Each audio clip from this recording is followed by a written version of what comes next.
8월 12일에 MBC PD수첩에서 광복 80주년 특집 극우의 교실 침투 작전이라는 방송을 냈었거든요. 근데 이거 꼭 보셔야 됩니다. 정말 소름 돋고 진짜 충격적이고 심각한데요. 영상을 보시면요. 10년 가까이 체계적으로 극우 우파 뉴라이트 교육을 해오고 윤석열이 강조한 늘봄학교 정책에 조직적으로 계획적으로 침투한 내용들이 담겨 있어요. 이 영상 보시면 이 리박스쿨에서 어린 학생들이 교육을 받는 영상이거든요. 그거 먼저 한번 보실게요. 니네가 조금 친일을 했을지라도 나라를 위해 일해라. 이렇게 해서 기회를 준 겁니다. 그게 친일이에요? 친일 청산 안 한 거예요? 만약 제가 이 수업을 듣지 않았더라면 계속해서 잘못된 역사관을 가지고 살았을 겁니다. 학생들이 배우는 역사가 진실이 아니라는 것을 깨닫고 이승만과 박정희 대통령을 배운다는 저래서 윤석열이 늘봄학교를 그렇게 강조한 거잖아요. 그렇죠.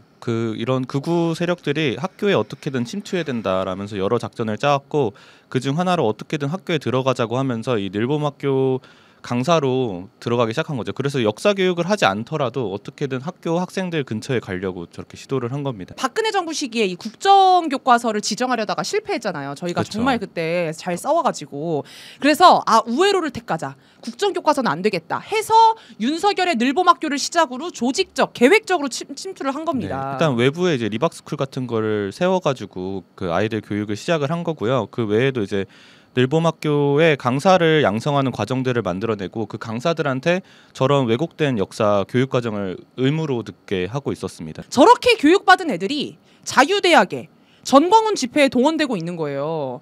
리박스쿨뿐만 아니라 전국에 한 20여 개 단체 이런 단체들이 있다고 하더라고요. 침투되고 있다. 교육 내란 세력들 쿠데타 세력들을 뽑지 않으면 내란은 미래형이겠구나 이런 생각이 들었습니다. 그런데에서 지금 교육부 장관 후보자가 되신 분이 있죠. 어떤 분이시죠? 네, 최교진 세종시 교육감님이 교육부 장관으로 발탁이 됐습니다. 네, 교육부 장관으로 꼭 해결해 주셨으면 좋겠는 건 이 뉴라이트, 리박스쿨 같은 교육 내란 세력들을 반드시 뿌리 뽑아야지 그게 바로 백년지 대계다 이런 생각이 듭니다. 근데 서희건설 관련된 보도가 하나 더 나왔었죠. 네, 이봉관 회장이 쭉 진술한 게 더 밝혀진 건데요. 네. 그 목걸이만 준 게 아니다. 나토에서 찬 거 서희건설이 다 줬다. 약간 이런 식으로 밝혀지고 있습니다. 3천만 원대 티파니 브로치와 2천만 원대 그라프 귀걸이 그리고 6,200만 원대 반클리프 목걸이 요거 다 22년 3월 4월 사이에 전달했다라고 네. 밝혔습니다. 전달하고 2023년 말 돌려줬다는데 그 와중에 귀걸이는 돌려주지 않았다라고 얘기를 합니다. 이 서희건설이 그런 얘기하거든요. 맞사위인 박성근 검사에 대한 인사청탁을 내가 시인했다. 지금 서희건설이 김건희한테 준 장신구만 해도 도합 1억 정도가 넘어요. 근데 검사 사위를 국무총리 비서실장에 올리는데 1억이라는 돈을 쓸 정도로 그렇게 몸값이 큰가? 과연 이건 뿐이겠는가 청탁한 게. 네, 그리고 뭐 건진의 비선 캠프도 서희건설 거기 빌딩이 있었고. 그렇죠. 찾아보니까 서희건설이 지역주택조합 사업을 하는 회사라고 합니다. 그래서 무주택자를 모아가지고 토지를 매입하고 건물을 올리기 시작하는 방식으로 돈을 많이 벌었는데 네. 이게 뻔질나게 하는 짓이 어떤 거냐면은 짓다 보니까 예상한 것보다 공사비가 더 나왔어요 하고 뜯어내는 식으로 많이 한다고 하더라고요. 조합원들한테. 그래서 지금도 요 서희건설 부사장이 구속돼 있습니다. 김건희가 그런 얘기 했잖아요. 비리가 있고 뭔가 수사 들어가야 되는 기업들한테 돈 잘 뜯어낸다 이런 얘기가 있었는데 그런 또 사안들이 또 있군요. 일단 서희건설 같은 경우도 뇌물죄가 아니라 알선수재죄로만 처벌받으려고 빨리 자수한 게 아니라는 얘기가 있어요. 알선수재죄는 준 사람이 아니라 받은 사람만 처벌하는 그런 죄가 있다고 합니다. 그래서 서희건설이 진보 성향의 변호사를 사가지고 이렇게 지금 변론을 하고 있다는 얘기가 있고요. 바세론 콘스탄틴을 전달한 이 보수 유튜버 얘기도 있죠. 네, 이 사람 CBS 나와서 인터뷰도 했더라고요. 아, 그래서 어떤 이름도 얘기했나요? 밝혔는데 서성빈 씨입니다. 서성빈. 이런저런 말을 많이 하는데 네네. 김건희가 원래 명품을 안 좋아해서 자기가 이제 보석, 명품 이런 거에 대해서 다 알려줬다. 네. 그리고 자기가 또 주역 공부도 했다고 합니다. 왜 이렇게 주역 공부하는 사람이 많아요? 맘만 먹으면 할 수 있는 공부인가 봐. 그래서 네, 자기 주장으로는 윤석열에 대해서 카운셀링도 자기가 다 해줬다는 거예요. 뭐, 주역 카운셀링. 네, 윤석열이 시장 나가려고 했는데 그거 네? 내가 틀었다. 뭐 이런 얘기도 하기도 했습니다. 김건희한테 대리로 구매를 해준 건데 3,500만 원 중 나는 500만 원밖에 못 받고 3,000만 원 또 덜 받았다는 거야. 이 얘기까지 지금 하고 있거든요. 과연 이 서정빈의 말이 어느 정도로 신빙성이 있는지는 좀 더 봐야 될 것 같고. 네, 김건희 특검 21g이랑 감사원 압수수색했다고요? 네, 그리고 이제 김호진 전 국토부 차관까지 압수수색을 했는데요. 네네. 대통령실 이전하는 과정에서 21g이 선정되고 그걸 또 이제 감사를 했는데 21g을 출석 조사하지 말라고 막 그때 유병호 사무총장이 난리를 쳐가지고 출석 조사가 이루어지지 않은 채로 감사가 종료됐다고 합니다. 네. 그래서 요 과정에서 다 직무유기나 이런 걸로 또 압수수색이 들어왔습니다. 네, 잘하고 있습니다. 무허가 업체가 21g인데 이 무허가 업체가 코바나 콘텐츠 사무실 시공을 맡았고 코바나 콘텐츠 주최 전시회도 후원했다는 이유로 김건희랑 사실 친분이 있는 거죠. 그래서 관저 이전 과정에서 공사를 맡을 수 있게 된 거잖아요. 특검이 지금 국힘당사도 압수수색에 들어갔죠, 어제. 네, 어제 국힘당사에서는 통일교에서 가입한 당원들 명부 대조를 해보겠다라고 갔는데 갑자기 또 김문수랑 우르르 땡땡 몰려가가지고 자리를 깔고 누웠습니다. 미리 사전 협의도 했다는 거예요, 사실 네, 국힘당이랑. 명단만 대조해 보는 것으로 서로 이제 협조하기로 하고 들어갔는데 갑자기 저렇게 들어 누운 겁니다. 왜냐하면 정치 보복을 당해야 되거든. 국힘당은 지금 정치 보복을 막 끌어와야 되는 사람들인 거예요. 국힘당은 당원 명부 가져가는 거 이거 가지고 뭐 당원 명부 다 가져오는 거 이거 진짜 뭐 포갑이다, 폭거다 이런 얘기하는데 사실은 당내에서 불법 여론조사한다고 안심번호도 안 쓰고 당내에 당원들 생년월일 사는 곳 뭐 이런 거 다 해가지고 자기네들이 돌린 거 국힘당 아니에요? 뭐 이거 가지고 지금 명부 막 내놓는다고 자기네들끼리 다 하던 거 지금 특검에서 다 협의하에 지금 얘기하고 있는 거거든요. 어이가 없습니다. 이게 만약에 진짜라고 밝혀지면 정당 해산건이죠. 국힘당은 윤석열 뽑기 위해 신천지 10만 당원 가입했고요. 권성동 뽑기 위해서 통일교 1만 당원 가입했고요. 통일교는 윤석열 뽑으려고 그때 한학자가 통일교 각 지부장들을 불러서 회의하고 너네들 알아서 잘 생각해봐. 지금 누구 뽑아야 되는지. 당연히 느낌만 봐도 윤석열이잖아요. 여론 사업에 쓰라면서 각 지부마다 수천만 원씩 줬다는 지금 진술이 또 나왔어요. 이게 어떻게 당내 민주주의가 활발한 정당입니까? 네, 반드시 정당 해산돼야 되고요. 무엇보다 내란당입니다. 지금 해산돼야 될 내란당 지금 상황이 어떤지를 좀 보려고 하거든요. 너무 웃겨요. 한미동맹을 넘어서 러시아 땅 연해주에 한국 군대를 주둔시키고 싶습니다. 러시아와 외교 협상을 통해서 50년 내에 대한민국 땅으로 만들고 연해주를 거기에 한국 군대를 주둔시키겠습니다. 제아의 현실적인 비전이야말로 반중이고 반복입니다. 저게 국힘당의 가장 현실적인 비전입니다.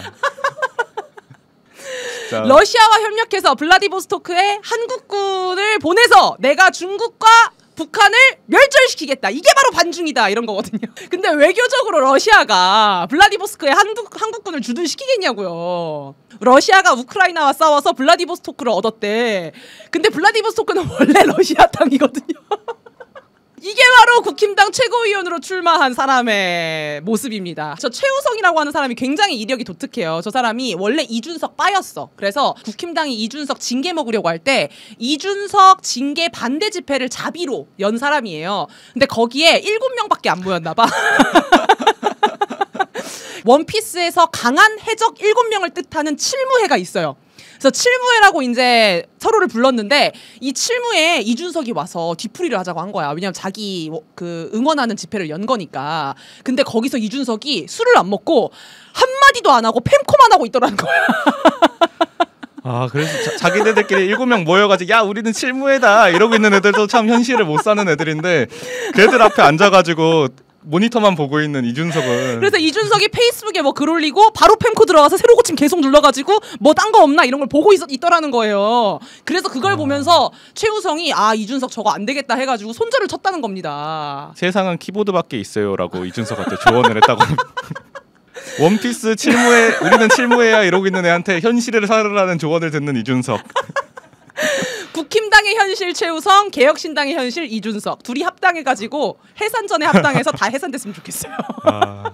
8월 14일 오늘이죠. 김여정 부부장이 담화를 냈습니다. 소개를 좀 한번 해주시죠. 네, 서울의 희망은 어리석은 꿈에 불과하다라는 제목의 담화를 발표했는데 미러 정상회담에서 미국 측에 북한의 의중을 전달할 거다 이런 막 보도를 우리나라에 했는데 그건 억측이고 허황된 꿈을 꾸고 있다는 대표적 신뢰라고 꼬집었습니다. 그리고 대남 확성기 철거한다는 보도들도 있었는데 철거한 적도 없고 의향도 없다면서 윤석열 정권 때 일방적으로 취한 조치들을 없애버린다고 그 무슨 큰일이나 한 것처럼 평가받기를 기대하면 안 된다. 누구의 호응을 유도해 보려는 것 같다라고 얘기를 했고요. 특히 이제 한미 연합훈련이나 이런 것들에서 많이 비판을 했습니다. 네. 지금 이 국경선에 배치한 확성기를 우리나라 쪽에서는 대북도 호응을 했다, 북한도 호응을 했다라고 지금 기사가 많이 났었는데 북한은 일단 철거한 적이 없다라고 지금 사실 확인을 한 겁니다. 조금 더 우리나라 대한민국의 입장을 좀 지켜봐야 될 것 같은데 그런 얘기를 합니다. 우리는 미국의 충성스러운 하수인이고 충실한 동맹국인 한국과의 관계를 개선할 의지가 전혀 없다는 데에 대해 여러 차례 밝혀왔으며 이 결론적인 입장과 견해는 앞으로 우리의 헌법에 고착될 것이다. 이런 얘기로 담화가 이제 쭉 진행이 되는데 북한이 한국을 어떻게 바라보고 있는지 이 담화를 통해서 좀 알 수 있는 것 같습니다.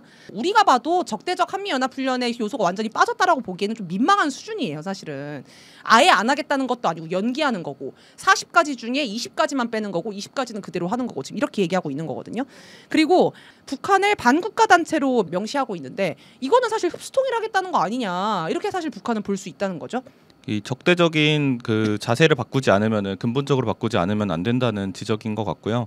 그래서 이제 말씀하신 것처럼 헌법 내용도 지적을 하고 특히 이제 한미 간에 계속 이루어지고는 핵협의 그룹 이런 것들, 한미 연합훈련들 그리고 비핵화를 요구하는 거 이런 것들이 다 문제다라고 지적을 했습니다. 사실 북한이 이렇게 인식하게 만든 거는 대한민국의 잘못이 있죠. 왜냐하면 김대중 대통령, 노무현 대통령, 문재인 대통령이 북한 정상들과 만나서 합의한 내용들을 지켜나갔으면 되는 거예요. 근데 거기서 의지를 의심하게 만든 거예요. 사실은 칼과 꽃을 동시에 들고 평화를 얘기하면 어느 누가 그걸 믿겠습니까? 칼을 완전히 버려야죠.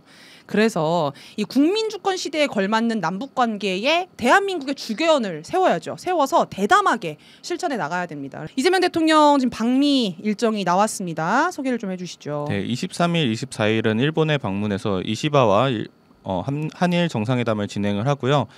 이어서 24일, 26일 미국을 방문해서 트럼프와 정상회담 진행한다고 합니다. 야, 이시바와의 회담에서는 사실 과거사 문제에 대한 일본의 정확한 입장 그리고 사과를 하고 한일 관계를 새로 시작하자라는 일본의 입장이 나와야죠. 그거를 사실은 기대를 하고 있고요. 이재명 대통령 방미 가면 여러 얘기를 트럼프가 할 겁니다. 트럼프가 우리나라를 무시하는지 무시하지 않는지 똑똑히 지켜봐야 되고 이재명 대통령이 여기서 또 국력이 약해서 좌절하는 일이 없도록 8월 16일 이번 주 토요일에 정말 많은 국민들이 모이셔서 이재명 대통령 대한민국의 국력이 되어야 합니다. 주권자 국민이. 그리고 그 다음 주인 8월 23일도 똑같이 많이 모여야겠죠. 방미하는 일정 전까지. 그래서 촛불 소개를 드리겠습니다. 오후 4시입니다. 8월 16일 토요일 오후 4시고요. 평화의 소녀상 앞인데요. 평화의 소녀상은요. 광화문역 2번 출구로 나오실 수도 있고요. 그리고 안국역 6번 출구로도 나오실 수 있습니다. 걸어서 연합뉴스 건물 앞에 평화의 소녀상이 있거든요. 그쪽으로 와주시면 되고요. 그래서 서울시청 7번 출구 앞에서 오후 5시에 전국 집중 촛불 대행진 153차 열리고요. 이후에 6시 반부터 광복 80주년 기념 통일문화 한마당, 평화의 노래, 통일의 춤까지 이어집니다. 끝까지 함께해 주셨으면 정말 좋겠습니다.